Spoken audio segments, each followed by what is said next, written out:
السلام عليكم ورحمة الله وبركاته. نحمده ونصلي على رسوله الكريم. أما بعد فأعوذ بالله من الشيطان الرجيم. بسم الله الرحمن الرحيم. فصل لربك وانحر. صدق الله العظيم.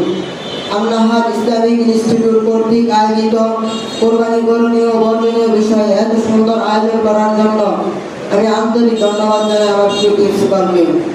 এমন শিক্ষামূলক আয়োজন আমাদের কোরবানির সঠিক আদব ও বিধান সম্পর্কে জানতে ও আমল করতে উৎসাহ করবে ইনশাআল্লাহ। আল্লাহ আমাদের সবাইকে সঠিকভাবে কোরবানির শিক্ষা অর্জন ও বাস্তবায়নের তৌফিক দান করুন। আল্লাহ কোরআনে আয়াতে বলেছেন, ফাসল্লি লিরাব্বিকা ওয়ানহার।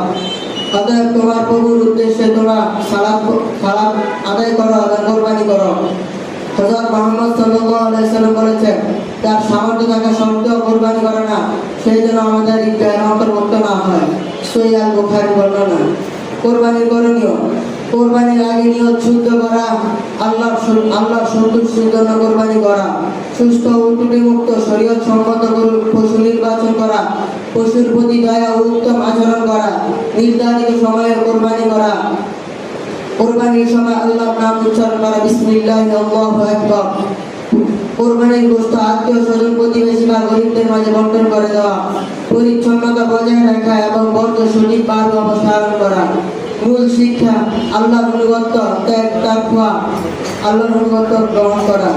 কোরবানির বর্জনীয় বিষয় হচ্ছে লোক দেখানো বা অহংকারের জন্য কোরবানি করা, অসুস্থ, অন্ধ বা ত্রুটিযুক্ত পশু কোরবানি করা, পশুর সাথে কঠোর আচরণ বা নির্যাতন করা, কোরবানির পশুর সামনে অন্য পশু জবাই করা, পশুকে অযথা কষ্ট দেওয়া বা ভয় দেখানো, কোরবানির যত্রতত্র ফেলে পরিবেশ নষ্ট করা, কসাইকে পরিশ্রমিক হিসাবে চামড়া বা গোশত দেওয়া, কোরবানি শুধু আনুষ্ঠানিকতা মনে করা, এর শিক্ষা ভুলে যাও। মূল শিক্ষা হলো পশু জবাই করা নয়, ত্যাগ, তাকওয়া, আল্লাহর অনুগত্যের শিক্ষা।